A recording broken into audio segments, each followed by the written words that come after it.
우리는 지난주에 그 유명한 다윗과 골리앗의 이야기를 나눴습니다. 그 싸움을 통해서 보여주는 것은 사람들이 보기에 좋은 왕 사울과 하나님 보시기에 좋은 왕, 하나님이 택한 왕 다윗을 비교하는 것이 그 사건의 핵심입니다. 그래서 자칫 다윗과 골리앗에 주목해서 그 핵심 메시지를 놓치면 안 됩니다. 사울은 세상 왕을 대표하는 왕이에요. 사람들의 시선을 굉장히 의식하고요. 그리고 힘으로, 그리고 사람들의 인심을 얻어서 자기의 왕권을 강화시키려고 하는 세상 왕의 전형을 보여주고 있습니다. 하지만 다윗은 하나님 나라를 대표하는 왕입니다.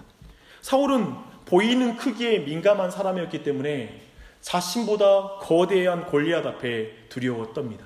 하지만 다윗은 보이지 않는 하나님의 위대함을 알았기 때문에 보이는 골리앗 앞에서 굉장히 당당합니다. 담대하게 나아갑니다. 사울은 현실적인 권력, 즉 그 힘이 그에게는 너무나 중요했던 사람이었기 때문에 강력한 골리앗 앞에 나가지 못합니다. 하지만 다윗은 하나님의 능력을 믿었기에 전능하신 하나님의 이름으로 골리앗 앞에 나아갑니다. 그리고 사울은 끝까지 무기를 의지하는 사람이었습니다. 그렇기 때문에 다윗에게 마지막으로 투구까지 씌워주면서 나가게 하려고 해요. 하지만 다윗의 무기는 하나님입니다. 그리고 하나님의 이름입니다. 사울은 백성보다 자신을 더 사랑하는 사람이었기 때문에 상금을 걸어서 자기 대신 골리앗과 싸우는 사람을 찾아 나섭니다. 하지만 다윗은 하나님의 이름과 백성을 가장 먼저 사랑하는 사람이었기 때문에 백성을 대신해서 전장의 중심 가운데 나아가서 싸웁니다. 이렇게 다윗과 골리앗의 이 싸움의 의미, 그리고 그것이 가리키는 것이 분명해지면 사람들이 간구한 다른 나라의 왕과 같은 사울 왕과 하나님이 택한 다윗 왕이 적나라하게 비교가 되고 차이점이 분명하게 드러납니다. 성경은 그래서 골리앗과의 싸움에서, 다윗의 싸움에서 우리 모두에게 묻고 있어요. 내가 간구하는 현실적인 왕 사울을 택하겠느냐, 내가 선택한 경건한 왕을 택하겠느냐. 당신은 사울처럼 보이는 크기, 힘, 무기를 의지하는 사람입니까? 아니면 전능하신 하나님을 의지하는 사람입니까? 이걸 묻고 있습니다. 다윗과 사울을 보십시오. 누가 가족과 교회, 민족을 더 사랑하는 사람처럼 보입니까? 보이는 현실을 의지하는 사람이 자신의 민족과 가족을 더 사랑하게 보입니까? 아니면 보이지 않는 하나님을 가장 사랑하는 사람이 자신의 가족과 민족을 위해서 가장 사랑하는 사람은 보입니까? 후자이죠. 이렇게 다윗과 골리앗 싸움이 우리에게 주는 질문은 아마도 우리 모두가 우리의 인생을 통해서 진지하게 답해야 될 아주 묵직한 질문이라고 생각합니다. 이제 골리앗을 쓰러뜨림으로 블레셋과 전투를 승리를 이끈 다윗은 사울과 비교되는 이스라엘의 참된 왕으로 역사에 드디어 무대에 들어섭니다. 그런데 다윗이 하나님 앞에서 폐위된 사울 왕을 섬기는 것을 시작으로 그의 왕의 직분이 시작돼요. 참 이게 저는 매우 인상적이에요. 이미 하나님은 사울을 대신해서 다윗을 왕으로 세웠어요. 그래서 기름을 이미 부었어요.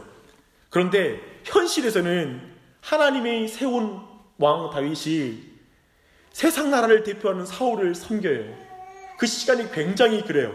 이후 10년이 넘도록, 거의 20년이 가까우도록 사울에게서 도망자가 되어오면서, 그리고 그 세월을, 긴 세월을 그는 보내야 했습니다. 이런 대목이 우리 모두에게 이해가 되지 않습니다. 근데 이 대목에서 우리 모두는 계속 사무엘서에서 우리가 발견하는 걸 보게 돼요. 사무엘이 누구 앞에서 여호와를 섬기죠? 엘리 앞에서 여호와를 섬겼다라고 말해요.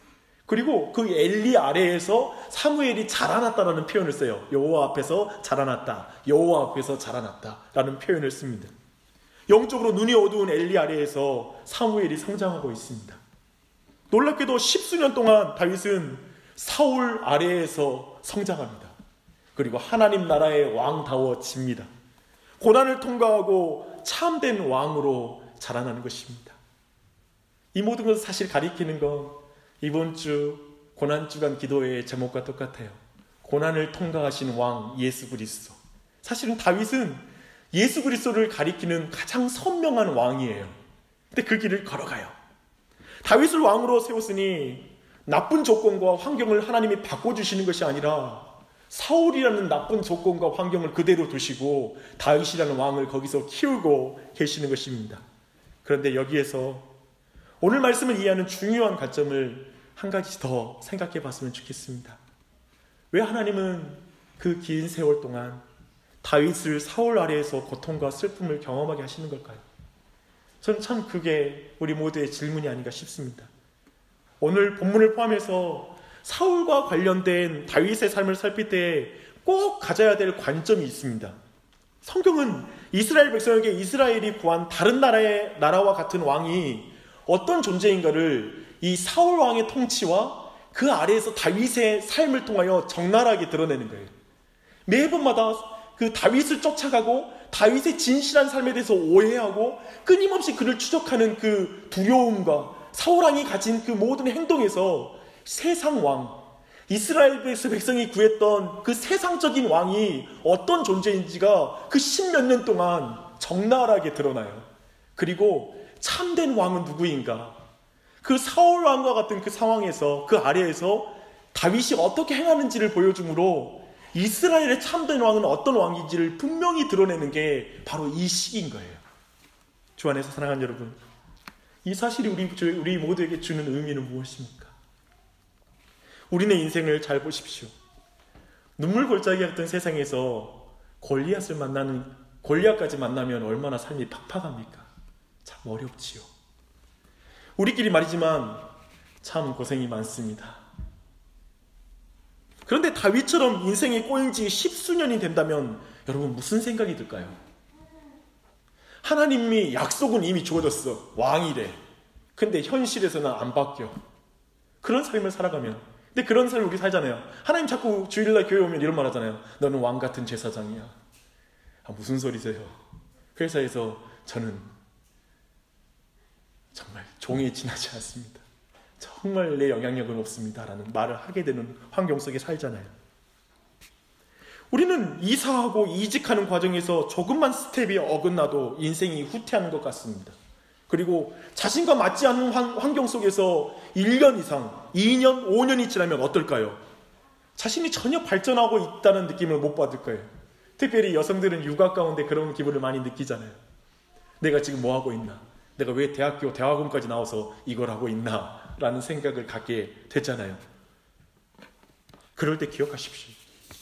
다윗이 사울을 숨기고 오해당하며 핍박을 당하고 고난을 당함으로 다윗은 성장하고 있습니다. 이걸 봐야 돼요. 이게 우리 위로가 돼야 돼요. 지금 사울 아래에서 이 긴 기간 동안에 그가 살았던 삶이 우리 모두에게 답이 되어야 됩니다. 사울에게 고통을 당하고 억울한 일을 당할 때 다윗이 취한 그 행동들을 보십시오. 다윗은 우리 모두에게 사울 왕과 너무 닮은 권위자들, 그리고 직장에서 상사들, 그리고 동료들, 배우자들, 그리고 배우자들은 아니에요. 죄송합니다. 세상과 그 모든 관계 속에서 신자가 어떤 선택을 해야 되는지 분명히 보여주는 사람으로서 다윗이 그 안에 있어요. 이런 관점에서 이제 그 사울 아래에서 고통을 당하는 그 긴 이야기를 볼 때에만 우리에게 굉장한 위로가 임해요. 그 내용이 이해가 됩니다. 그런 바탕에서 오늘 말씀 좀 더 살펴보십시다. 오늘 우리가 살필 사람은 성경에서 가장 아름다운 우정을 보여주는 다윗과 요나단이에요. 저는 최근에 플래카드 걸린 거 보셨어요? 근처에서 어디 교회에서 다윗과 요나단 초청 공연합니다. 요한의 아들 시몬아 이런 노래를 불렀죠. 분위기는 안 좋군요. 네.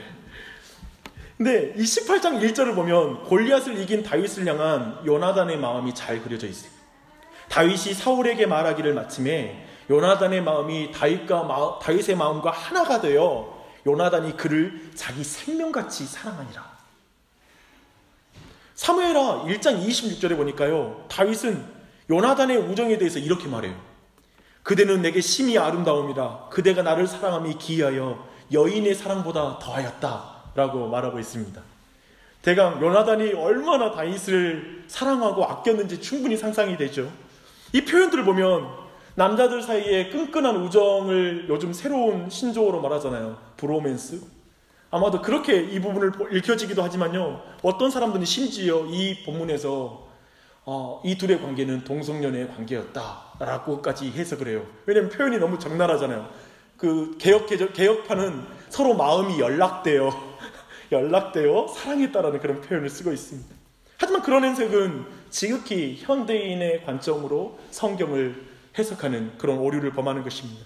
그렇다면 요나단의 마음이 다윗의 마음과 하나가 되었다, 그리고 사랑했다라는 말이 무엇인지에 대해서 좀 더 우리가 그 의미를 알 필요가 있습니다. 사실 요나단은 여성적인 인물이 아니에요. 굉장히 훌륭한 용사입니다. 그래서 13장 3절과 14장 내용 보면, 특별히 14장에 보면 요나단이 하나님을 의지하고 자신의 그 병기든 자와 함께 그 두 사람이 담대하게 블레셋 적진에 들어가서 습격하는 장면이 나와요. 그리고 그것이 놀라운 승리로 이어집니다. 그때 요나단이 자기의 무기를 든 사람에게 이렇게 말해요. 이 할례 받지 않는 자들에게 건너가자. 여호와께서 우리를 위하여 일하실까 하노라. 하나님의 구원은 사람이 많고 적음에 달리지 아니하였느니라. 이 말은 어디서 많이 들었던 말이 아니에요.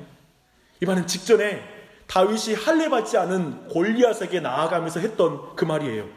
여호와의 구원하심이 칼과 창에 있지 아니함을 이 무리도 알게 하리라. 전쟁은 여호와께 속한 것인즉 그가 너희를 우리 손에 붙이시리라. 이상으로 우리가 확인할 수 있는 것은 요나단이 다윗을 보고 인간적으로 끌리지 않았다는 걸 보여주는 거예요. 다윗의 외모나 어떤 다윗의 어떤 특징들이 그에게 매력적으로 보인 게 아니에요. 도리어 요나단이 다윗을 자신의 생명처럼 사랑하게 된 것은 그에게 자신이 가진 동일한 믿음과 비전과 고백을 본 거예요. 그게 그로 하여금 그 다윗을 보자 그 마음이 너무 흡족하고 그가 너무 사랑스러웠다는 그 마음과 연락됐다는 그 마음은 이 믿음과 그의 비전인 거예요. 우리 편에서 하나님을 향한 믿음과 비전 때문에 사람을 사랑한 경험이 없다면 이 내용은 아마 굉장히 이해되기 어려운 내용 같아요. 그렇죠? 여러분, 정말 아름다운 믿음과 그리고 어떤 아름다운 비전, 하나님 나라의 비전 가진 거 보고 너무 매력적이어서 금세 친해졌던 경험 여러분 있으십니까? 하지만 제 기억에 있잖아요. 어느 기도회가 있었는데 막 열방을 위한 기도회였는데요. 근데 그 기도회에서 계속 만났는데 별로 안 친해졌던 그런 자매들과 형제들이 있었어요. 근데 어느 날 카페에서 한번 그 사람들을 만났는데 혈액형이 같아가지고 바로 친해졌어요. 그 하나님의 보혈과 십자가 안에서 기도회에서는 별로 친해지지 못하는데 이상하게 혈액형 이야기하다가 성격 유형 체크하면서 막 서로 이심전심이 되면서 금세 친해졌던 경험이 있어요. 오늘 본문과는 전혀 반대되는 이야기네요. 그런 내용인 것 같아요. 근데 우리는 요나단이 자신과 동일한 믿음과 비전을 가진 이를 만나지 못한 그 외로운 인물이었다는 걸 우리는 좀 주목할 필요가 있습니다. 한번 생각해 보세요. 그는 자신이 너무나 사랑하고 소중했던 사울 왕, 그가 하나님을 왕으로 모시지 않고 살아가는 그 불신의 모습을 보면 얼마나 마음이 아팠겠어요. 자기 아버지인데, 진정한 이스라엘의 왕으로서 하나님이 목적이 있는데 그 목적대로 아버지가 살지 않는 거예요. 그의 마음은 너무나 아팠을 것입니다. 하나님의 시선보다 사람들의 시선에 민감한 가족들을 보고 우리도 마음이 아프지요. 어쩌면 하나님을 모욕하는 골리앗을 향해 나가려는 요나단을 사울이 뜯어 말렸을 것 같기도 해요. 왜냐하면 40일 동안 모욕하는데 방금 전에 블레셋 적진을 향해서 뛰어갔던 요나단이면 그 40일 동안 아마 뛰쳐나갔을 거라고 우리가 충분히 상상할 수 있잖아요. 왜 요나단이 블레셋과의 싸움에 안 나갔었을까 했을 때 한 가지로는 아버지가 묶어놨을 수도 있어요. 혹시라도 몰래 빠져나가 싸울까 봐. 그렇지 않다면 아마도 아버지의 모습과 이스라엘의 모습을 보며 스스로 낙심해서 실패감과 후회 가운데 그냥 이렇게 눌러앉아서 영적으로 침체기를 가졌을 줄 모릅니다. 여하튼 이런 영적인 외로움이 요나단에게 분명히 있었다는 것입니다. 그러고서 생각할 때 드디어 자신과 같은 믿음과 자신과 같은 비전을 가진 사람을 만난 거예요. 그러니까 그 마음이 얼마나, 그 외로운 마음에 얼마나 큰 위로가 됐겠어요. 진짜 내 마음을 이해하는 사람이 드디어 나타났으니까. 그래서 그를 금세 사랑하게 된 것이죠. 주 안에 사랑하는 여러분, 참 이 장면은 우리 모두에게 많은 걸 생각하게 하는 것 같아요. 여러분은 어떤 사람에게 호감을 가지세요? 그리고 어떤 사람과 친구 관계를 맺고 있습니까? 혹시 믿음과 비전 때문에 호감을 갖고 우정을 키우는 친구가 지금 있습니까? 요즘 여러분의 삶에 그런 친구 있으세요? 지금 요나단에게 다윗과 같은 친구 말입니다. 아마 우리는 세상에서 알아주지 않는 것을 교회에 와서 알아주길 바라며 이야기 나눌 거예요. 그래서 육아의 힘겨움, 직장의 어려움, 자녀들을 향해 갖는 남모를 두려움 등 아마도 우리는 교회에서도 그런 이야기를 많이 하는 것 같아요. 왜 그러냐면 거기에서 위로를 얻고 친구를 얻고 싶은 거예요. 그 영역에서. 근데 잠시 우리의 나눔을 한번 봐봐요. 내 안에 믿음의 외로움을 느끼고 있는지, 내가 하나님에 대한 외로움 가운데 교회에서 나눔을 갖고 같이 이야기를 나누고 있는지를 한번 돌아봐야 될 것입니다. 신자로서 세상에서 느끼는 외로움과 절망감을 우리 교회에서 나눴으면 좋겠습니다. 다윗과 요나단과 같이 믿음으로 하나님께 기도하며 다시 나아가자고 서로 말하며 나아가는 그런 마을 모임이 되었으면 좋겠어요. 교우 관계들이 됐으면 좋겠어요. 다시 함께 바라볼 비전을 함께 바라보시기를 바랍니다. 교회 안에서 수많은 활동들을 통해서 친해지고 우정을 쌓아가는 걸 보는 건 저는 굉장히 기뻐요. 그런데 교회는 믿음과 비전으로 우정을 쌓지 못한다면 다른 것으로 그저 클럽의 우정에 지나지 않는 것이라는 것을 기억할 필요가 있습니다. 하나님 안에서 하나님을 믿는 믿음과 하나님 나라의 비전을 함께 꿈꾸는 것, 그것이 우리 안에 너무나 많아졌으면 좋겠어요. 그런 친구가 있기 때문에 너무나 좋은 교회가 되었으면 좋겠습니다. 주 안에 사랑하는 여러분, 고통스러운 상황을 통과하면서 눈물을 흘릴 수밖에 없는 상황을 통과하면서도 하나님을 믿고 인내하는 친구들을 보는 것은 얼마나 기쁜지 아세요? 저는 최근에 우리 교회에도 굉장히 슬픈 과정을 거쳐가는 그런 가정들이 있어요. 근데 그들의 입에서 하나님의 인도하심을 믿고 나아간다는 말 들을 때 눈물이 나려고 그래요. 너무 귀한 거예요. 너무 좋고 너무 사랑스러운 거예요. 불평해야 될 상황인데, 원망해야 될 상황인데 그걸 믿음과 하나님 나라의 비전으로 걸어가는 그 젊은 부부들이 내 안에는 너무나 도전이 되고 귀하게 다가옵니다. 눈물로 자신을 위해 그리고 우리 모두를 위해서 기도하는 동역자를 만나는 건 얼마나 큰 기쁨입니까? 그런 사람을 많이 만나는 복을 받길 바랍니다. 우리 중등부 친구들이 있는데 그런 친구들을 만나야 돼요. 날 위해 기도하면서 눈물을 흘리는 친구, 그런 친구를 만나는 복이 있기를 바랍니다. 그런 우정을 우리는 요나단을 통해서 다시 한번 우리가 바라보게 됩니다. 요나단은 다윗에게서 자신이 가진 것과 같은 믿음과 비전을 보고 다윗을 깊이 사랑하게 됩니다. 하지만 요나단은 이후에 좀 특이한 행동을 해요. 우리 한번 18장 3, 4절 봐봐요. 다윗과 언약을 맺는 거예요.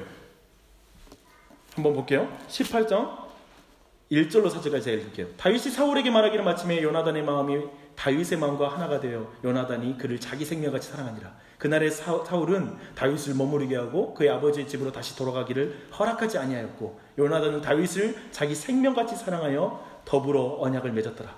요나단이 자기가 입었던 겉옷을 벗어 다윗에게 주었고 자기의 군복과 칼과 활과 띠도 그리하였더라.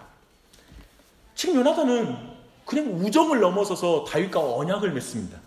그리고 자기가 입었던 겉옷을 다윗에게 주고요, 자신의 겉옷을 주고 군복과 칼과 활과 띠를 다윗에게 건넵니다. 우리는 이런 과정이 너무 좀 충동적으로 보이잖아요. 그리고 좀 급작스럽게 보여요. 그래서 이게 그 큰 의미가 없는 것처럼 보여요. 하지만 이것은 매우 특별한 행동이었습니다. 이 언약의 성격을 우리가 이 3절, 4절 두 개를 연결해서 이해하지 이 언약을 맺는다는 의미를 좀 더 우리가 와닿아요. 많은 신학자들과 설교자들은 요나단이 자기의 모든 것, 심지어는 자기의 왕위 계승권을 지금 다윗에게 주는 행동이라고 해석합니다. 동의합니다.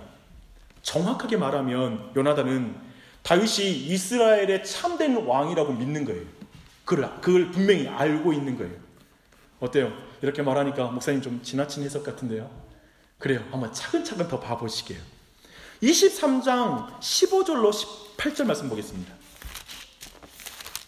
23장 15절로 18절입니다. 말씀을 읽기 전에 그 사이에 있었던 이야기를 잠깐 정리해 드릴게요. 다윗은 여러 전투에서 전과를 올림으로 사울보다 더 유명해져요. 그래서 사울이 이제 정치적인 어떠한 라이벌로 의식하게 되고, 그리고 이제 사울이 다윗을 제거할 대상으로 생각을 해요. 그 상황 속에서, 그런 배경에서 23장 15절로 18절 말씀 읽겠습니다. 시작. 다윗이 사울이 자기의 생명을 빼앗으려고 나온 것을 보았으므로 그가 10광야 스프레에 있었더니 사울의 아들 요나단이 일어나 수풀에 들어가서 다윗에게 이르러 그에게 하나님을 힘있게 의지하게 하였는데 곧 요나단이 그에게 이르기를 두려워하지 말라. 내 아버지 사울의 손이 내게 미치지 못할 것이요 너는 이스라엘 왕이 되고 나는 내 다음이 될 것을 내 아버지 사울도 안다 하니라. 두 사람이 여호와 앞에서 언약하고 다윗은 수풀에 머물고 요나단은 자기 집으로 돌아가니라. 우리는 어느 시점인지 모르지만 심지어 사울도 다윗이 이 다음 왕으로 들어설 하나님이 세운 왕이라는 걸 알았다라고 지금 말하는 걸 보게 됩니다. 그렇다면 우리는 골리앗과 전투에서 요나단이 다윗을 이제 아버지를 이미 폐위됐으니까 사무엘을 통해 예언이 되었으니까 이제 세워질 왕이 다윗이라는 걸 충분히 감각하였고 알았다라는 걸 충분히 우리가 짐작할 수가 있습니다. 왜냐하면 요나단은 사울보다 훨씬 영적으로 민감하고 하나님을 경외하는 사람이었기 때문에 그렇습니다. 아마도 요나단은 그랬겠죠.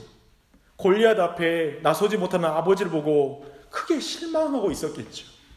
참된 왕으로서 백성을 대위해서 대신 싸워야 되는데 그 자리에 서지 못하는 모습을 보면서 안타까워했을 거예요. 그런 의미에서 요나단은 하나님이 세우신 왕을 기다리는 사람이었을 것입니다. 그렇게 이해할 때 너는 이스라엘의 왕이 되고 나는 내 다음이 될 것이야 라고 말했던 이 요나단의 말, 지금 왕이 계승자의 말이 너무나 잘 이해가 되는 거예요. 그렇게 이해하면 요나단과 다윗의 언약은 다르게 해석이 됩니다. 얼핏 보면 요나단이 이것저것 칼도 주고 옷도 주고 하는 그런 행위처럼 보이잖아요. 주는 행위로 보이잖아요. 하지만 요나단은 나중에 이 언약은 다윗이 왕이 된 후에 자신의 자손들을 부탁하는 그 자리에 처해요. 그쪽으로 발전해요.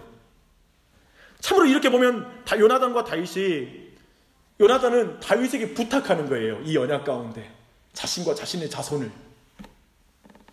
이렇게 우리가 본다면 요나단과 다윗의 연합의 관계는 혈육의 관계보다 더 깊은 것이었다는 걸 우리가 이해하게 됩니다. 지금 다윗이 말했던 건 그와 연락되어서 깊이 사랑했다는 말이 무슨 말인지 우리가 이해가 됩니다. 나중에 요나단의 죽음을 슬퍼하면서 다윗이 한 말, 자신을 향한 그의 사랑이 기이하여 여인의 사랑보다 승하였다 라고 했던 말이 충분히 공감이 되는 것이죠. 그 말은 그저 이제 요나단이 죽고 나서 장례식장에서 그 사람 높여주려고 하는 그런 차원의 말이 아닌 것입니다. 앞에서 말한 것처럼 요나단과 다윗의 깊은 연합은 하나님 나라에 대한 비전, 하나님에 대한 믿음, 그 믿음의 뿌리를 둔 온전한 연합인 거예요. 그리고 그 사랑인 거예요. 언약을 바탕으로 한 사랑이에요. 이제 이상의 내용을 정리하겠습니다. 동일한 믿음과 하나님 나라의 뿌리를 둔 우정관계를 맺은 요나단과 다윗. 요나단은 특별히 자신이 왕세자인 자신이 아니라 다윗을 통해서 성취될 하나님 나라를 바라보고 그 비전을 품은 사람이에요. 이건 인간 세상에서는 불가능한 마음이에요. 그렇게 오늘 읽었던 19장 1절에서 7절에 나타난 요나단의 행동이 이해되는 거예요. 요나단은 다윗을 정적으로 생각하고 라이벌로 생각하는 사울을 막아서는 거예요. 그를 죽이겠다고 하는 것이 죄라고 말하는 거예요. 일반 세상에서는 라이벌을 제기하는 건 당연하거든요. 정치적인 이인자는 필요 없거든요. 왕만 있으면 되고 그건 당연히 이 세상의 법칙을 따라가는 행동이거든요. 철저히 지금 요나단을 통해 보여주는 것은 사울의 행동이 하나님 나라에 합당치 않다는 걸 계속 말해주고 있는 것입니다. 그리고 계속해서 다윗의 편을 듭니다. 생각해 보십시오. 사울이 취한 행동은 인류의 모든 왕조가 취했던 방식입니다. 이인자를 용납하지 않는 것, 정치적 라이벌을 제거하는 건 인간의 본성이에요. 요나단이라고 해서 그 본성이 없을까요? 자기가 1인자가 되고 싶은 것, 자기가 그냥 왕이 되고 싶은 마음이 왜 없겠습니까? 그러나 왕자로서 자신의 기득권뿐만 아니라 혈육의 도리까지도 그는 내려놓는 거예요. 혈육의 도리, 아버지의 아들로서 가져야 될 도리까지도 내려놓는 거예요. 그런 의미에서 다윗이 자신을 향해서 가진 요나단의 그 사랑이 여인의 사랑보다 승하다는 말은 그런 의미인 것입니다. 그 사랑은 믿음과 하나님 나라의 뿌리를 둔 사랑이기 때문에 그렇습니다. 그렇게 본다면 요나단과 다윗의 그 우정과 다윗을 위해 아버지의 미움을 당하는 자가 되는 것을 주저하지 않는 요나단은 이 세상의 질서를 뒤집는 왕세자였습니다. 그렇잖아요. 그에게 다윗은 라이벌이 아니라 참된 왕인 거예요. 그에게는 자신의 왕국보다 하나님 나라가 더 중요한 거예요. 제가 보니까 인간의 본성, 내가 더 잘나고 싶고 유명해지고 싶고 내가 왕이 되고 싶은 것을 내려놓는 건 뭐냐면 하나님이 왕이시라는 걸 고백하고 그걸 사모하지 않는 이상 내가 인간이 되는 것을 막을 수가 없어요. 사람은 겸손해지려고 해서 겸손해질 수 있는 존재가 아니라 크신 하나님을 왕으로 모실 때 겸손하게 되는 거예요. 그걸 분명하게 볼 수 있습니다. 그에게는 권력과 명예보다 하나님의 이름이 더 중요한 거예요. 하나님은 요나단을 통해 세상 나라의 본성을 이렇게 적나라하게 드러내고 계시고요. 그리고 하나님 나라의 참된 믿음의 사람이 어떤 사람인지를 정확하게 드러내고 있습니다. 사울은 분명하게 요나단을 통해 하나님의 말씀을 들었어야 했습니다. 그리고 회개했어야 되죠. 그러나 사울은 끝까지 요나단이 어리석은 자라고 그래요. 어휴, 저 세상 물정 모르는 놈, 권력욕이라고는 없어서 다윗을 왕으로 모시려는 저 무력하고 어리석은 녀석, 세상에서 사는 법을 전혀 모르는 바보라고 생각하는 거예요. 세상 나라에서 살아가는 하나님의 사람들의 방법, 세상의 권력 앞에 서셨던 예수 그리스도가 사용하신 방법, 그 길, 왕으로 등극하는 방식, 그 모든 것은 바보인 거예요. 세상의 힘의 원리를 전혀 이해하지 못하고 정글의 법칙을 전혀 이해하지 못한 방식, 그대로 살다가는 얘 망치겠다고 생각하는 방식, 그저 다른 사람한테 얻어 터지다가 정말 이렇게 말하면 정말 그렇지만 정말 병신되지 않을까, 그런 무력하고 나약해 빠진 사람이 되지 않을까, 그런 방법으로밖에 이해되지 않는 방식으로 지금 다윗이 요나단이 지금 사울 앞에 서 있는 것입니다. 사울의 눈에 요나단과 다윗의 우정이 어떻게 보였겠어요? 값싼 쓰레기 감정으로 보였겠죠. 무슨 우정? 저런 말도 안 되는 우정이 어디 있어? 라고 생각했을 것입니다. 저는 오늘날 이 시대가 어쩌면 참된 우정이 사라진 시대가 아닌가 싶습니다. 이 시간 사울을 통해서 이 시대를 살아가는 우리 모두의 관계 방식과 외로운 결과들을 잠시 한번 생각해 보십시다. 저는 어떤 사람들을 보니까요, 대학교 이후에 우정이라는 단어를 쓸 수 있는 관계를 맺어본 적이 없는 사람들이 있을 것입니다. 어떤 사람은 고등학교에서 우정이 아직 남아있는 분도 있을 것이고, 중학교, 아니 초등학교 때 친구까지만 우정이 있는 것 같아 라고 생각할 수 있습니다. 여러분에게 참된 친구는 어디에 있습니까? 이 세상은 관심사와 배경, 조건에 따라 호감을 갖고 관계를 맺습니다. 조건을 따져서 손익계산서를 쓰고 나서 관계를 결정하는 거예요. 관계의 깊이도 다 결정이 거기서 나요. 교회도 마찬가지예요. 교회와의 관계도 내 손익계산서를 딱 쳐보고 관계의 위치를 설정하는 거예요. 어떤 사람은 매력적인 성격에 감동해서 사람을 사랑할 수 있을 것이고요, 어떤 사람은 그 사람의 힘 때문에 그 사람을 좋아할 수 있어요. 그러나 만약에 우리의 우정이 그저 그런 수준에 머문다면 그건 거래이지 우정이 아닐 것입니다. 그런 측면에서 우리 모두는 오늘날 되게 우정에 대해서 목말라 하고 있습니다. 제가 보니까요, 초등학교 친구들을 우리가 좋아하는 이유는 그때는 이익관계로 친구를 만난 적이 없기 때문에 그렇습니다. 근데 또 하나의 역설은 뭐냐면 지금 초등학교 친구를 만날 때 이익관계가 들어오면 친구관계가 깨진다는 거예요. 그래서 최대한 옛날 이야기하고 그 어렸을 때 이야기하면서 그 선에서 잘 지키는 것도 중요한 기술이에요. 여기서 동굴에 들어가면 또 초등학교의 관계도 다 깨져요. 이해되세요? 이 우정이라는 게 어떤 식으로 이루어지는지, 그리고 얼마나 우리가 거래적으로 관계를 맺고 있는지, 그리고 그 가운데서 우리는 참된 우정을 찾지 못하고 있는지 한번 생각해 봐요. 이제 우리에게 우정이라는 단어가 거의 사라지지 않았습니까? 솔직히 말하면 밖에서 술 한잔 기울이면서 나눈 그 느낌이 교회에서 나누고 관계 맺는 것보다 더 좋은 게 있어요. 그래서 결국에 우리 모두는 어떻게 되냐면 지독하게 외롭습니다. 나를 공격하지 않고 나의 실수를 봐줄 사람이 있을까? 나를 비아냥거리지 않으면서 내 연약함을 들어줄 사람이 있을까? 나를 오해하지 않고 내 감정을 느껴줄 친구가 있는가? 우리는 정말 참된 우정을 찾고 있습니다. 팀 켈러가 이 부분에 대한 이런 말을 했습니다. 이 편을 다 드러내지 않고 받은 사랑은 위안이 될지는 몰라도 피상적일 수밖에 없습니다. 실상이 알려져 사랑받지 못하게 되는 사태는 더없이 두렵기만 합니다. 반면 이 편의 실체를 낱낱이 드러내고도 아낌없이 사랑을 받으면 마치 하나님의 사랑을 입는 느낌이 들 것입니다. 우리에게 가장 필요한 것은 이것입니다. 이런 사랑은 허울을 벗겨주고 독선을 버리고 겸손하게 하며 삶이 어떤 어려움을 던져든지 꿋꿋이 맞설 용기를 가져다 줍니다. 우리는 이런 우정을 원하죠. 저는 이 우정이 사울, 하나님의 언약과 그리고 하나님에 대한 믿음, 그리고 하나님 나라에 대한 비전을 갖지 않는 사울과 같은 시야, 생각을 가진 자, 이 세상의 사고방식을 가진 자들은 참된 우정을 맺지 못하는 걸 여러분 분명하게 강조하고 싶습니다. 도리어 우리는 진정한 왕이신 예수 그리스도를 통하여 우정을 발견할 때에만 진정한 우정을 행할 수 있는 자가 됩니다. 믿음과 하나님 나라의 비전을 가질 때 우리는 참된 왕이신 예수 그리스도를 우리가 발견할 수 있기 때문에 그렇습니다. 요나단은 자신을 희생하고요, 자신의 권리를 주장하잖아요. 우리 주 예수 그리스도는 진정한 왕으로 자신의 권리를 주장하지 하시고 하늘 영광을 버리고 이 땅에 내려오셔서 자신을 희생하셨습니다. 우리와 거래하지 않았습니다. 그리고 기꺼이 그분의 권리를 내려놓으셨습니다. 그리고 마치 사울이 다윗을 거짓적으로 참소하고 그리고 그를 고발해서 그를 죽이려고 하고 하는 그 명령에 대해서 막아서서 아버지 그러면 안 됩니다. 그건 이에게 득죄하는 것입니다. 라고 말했던 것처럼 우리 주 예수 그리스도는 우리 모두가 마땅히 지을 죄가 있어요. 다윗은 무죄하기로도 한데 우리는 죄가 있어요. 그래서 우리는 우리의 죄 때문에 마땅히 죽어야 되고 저주를 받아도 할 말이 없는 사람이에요.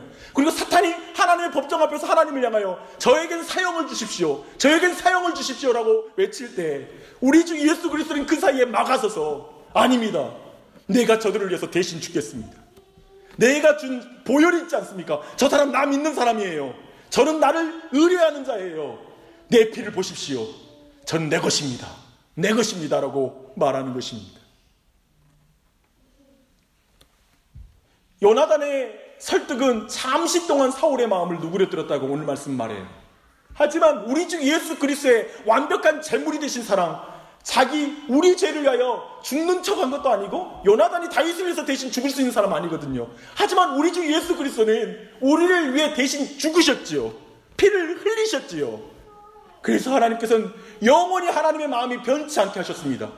그가 택한 자들에 대한 마음을 결코 변개치 아니하시고 끝까지 예수 그리스도의 피 안에 우리를 용서하신 분으로 우리에게 오신 것입니다. 그분이 진정한 참된 요나단이 아니십니까? 진정한 우리를 향한 우정을 가지신 분이 아니십니까? 그분이 우리의 친구이세요. 그분이 우리의 친구이세요. 우리 안에 있는 연약함 다 아시죠? 우리가 비난받을 거 다 아시죠? 내 연약함 다 알죠? 근데 그 연약함을 품어주는 거예요. 그리고 끝까지 그 길을 함께 걸어주시는 거예요. 마지막 주님이 오시는 그날까지, 그리고 그 이후에 영원히 우리와 함께 하실 거예요. 진정한 친구 아닙니까? 예수 그리스도에게서 진정한 우정을 느끼는 자만이 진정 누군가의 죄인의 친구가 될 수 있는 것입니다. 우리의 사명이 무엇입니까? 세상 나라 속에서 하나님 나라를 사는 것, 사울 앞에서 다윗으로 사는 것, 사울 앞에서 요나단으로 사는 것, 그게 우리 모든 신자의 사명입니다. 우리가 걸어가야 될 길이에요. 근데 얼마나 미운 줄 아세요? 우리 주변에 있는 사람이 얼마나 미운 줄 아세요? 잘못된 권위들, 하나님을 두려워하지 않는 사람들, 하나님의 말씀을 지키지 않는 사람들, 그들의 말과 행동 때문에 우리가 얼마나 많이 상처를 받습니까? 그리고 우리 또한도 얼마나 많은 상처를 주고 있습니까? 근데 그런 세상에서 그저 힘으로 누르기 때문에 내 단점은 최대한 들키지 않아야 되지만이 생존할 수 있는 이 세상 속에서 다른 사람을 사랑할 수 있는 건 어떻게 가능합니까? 다른 사람에게 대해 용서를 구하는 건 어떻게 가능합니까? 용서하는 것은 어떻게 가능합니까? 우리의 사명은 세상 나라에서 하나님 나라를 사는 거예요. 사울 앞에서 다윗으로 사는 거예요. 사울 앞에서 요나단으로 사는 거예요. 그 일은 우리의 힘으로 불가능할 거예요. 그러나 기억하십시오. 나를 사랑하는 것을 중심으로 관계를 맺는다면 우리의 모든 관계는 계약 관계예요. 그러나 상대를 사랑하는 것을 중심으로 하나님의 사랑으로 사는 것은 언약입니다. 신뢰를 기초로 관계를 맺는 거예요. 부부관계가 그런 관계이죠. 그리고 자녀들과의 관계, 모든 관계가 그렇게 나아가는 것이죠. 참으로 요나단이 다윗을 사랑하는 그 사랑은 무엇인지 남에게 대접을 받고자 하는 대로 너도 대접하라. 내 이웃을 내 자신같이 사랑하라. 친구를 위하여 목숨을 버리는 것처럼 그 친구의 사랑, 더 큰 사랑은 없다라고 말했던 그 사랑을 완벽하게 이룬 삶이 아닙니까? 그 사랑이 이미 우리에게 있어요. 그리스도를 아는 자에게.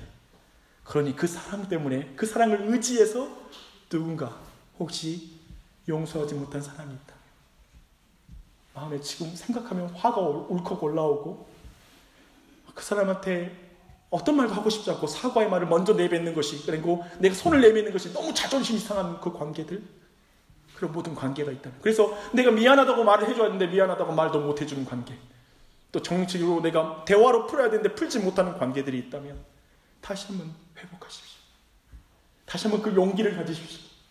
왜냐하면 예수 그리스도가 계시니까, 그분의 우정이 우리 안에 있으니까. 기도하시겠습니다. 하나님 아버지, 오늘도 이 아침에 참된 우정을 찾아가는 우리네 인생을 다시 한번 큰 안목에서 돌아보게 하시니 감사합니다. 맞아요. 어느 순간 내 모든 주변의 상황들은 다 계약관계이고, 그리고 주변에 있는 모든 관계에서 우정이라는 것은 찾아보기 힘듭니다. 그저 나도 이기적으로 다른 사람을 대하고 다른 사람들도 나를 이기적으로 대하는 것, 그래서 다 속으로는 칼 한 자루쯤은 쥐고 관계를 맺고 있어서 내 단점 조금만 들켜도 나를 찌르고 들어올 거라는 두려움들이 우리에게 있습니다. 주님, 그런 세상 속에서 요나단같이 사는 것, 다윗이 자신의 정적이고 이 세상의 법칙은 그렇다라고 말하면서 너 그렇게 살면 안 된다라고 자꾸 가족들이 말하고 주변의 사람이 말해도 난 하나님의 말씀대로 살 거야, 하나님께서 내게 주신 방법대로, 하나님의 뜻대로, 하나님의 약속과 하나님 나라의 비전을 가지고 살 거야 라고 말하며 그 하나님으로부터 온 능력으로 끝까지 다윗을 축복하고, 그리고 다윗을 통하여 이루실 하나님 나라를 바라본 요나단처럼 우리 또한 그 길을 걸어가야 되는 줄 믿습니다. 그러나 우리 힘으로는 그걸 걸을 수 없습니다. 하나님, 우리도 똑같이 사울과 같은 사람입니다. 그러나 그런 우리를 위해 오신 예수 그리스도를 찬양합니다. 참된 우정을 드러내시고 요나단과 비교할 수 없는 진정한 요나단으로 우리에게 우정을 드러내신 하나님을 찬양합니다. 예수 그리스도를 통해 이루실 하나님 나라의 그 궁극과 극치를 바라보며 지금 눈에 보이는 이 불완전한 세상 속에서 사울이 득실되고 하나님을 경외하지 않는 그 원리가 득실되는 이 세상 속에서 하나님의 원리를 따라갈 수 있도록 성령님 도와주시옵소서. 성령님으로 충만하게 하여 주시옵소서. 예수 그리스도로 함께 하여 주시옵소서. 주님, 우리가 기도하게 하여 주시옵소서. 그 길을 굳건히 걸어가는 사랑하는 지체들 될 수 있도록 복 주시고 복 주시옵소서. 감사드리며 예수님의 이름으로 기도드립니다.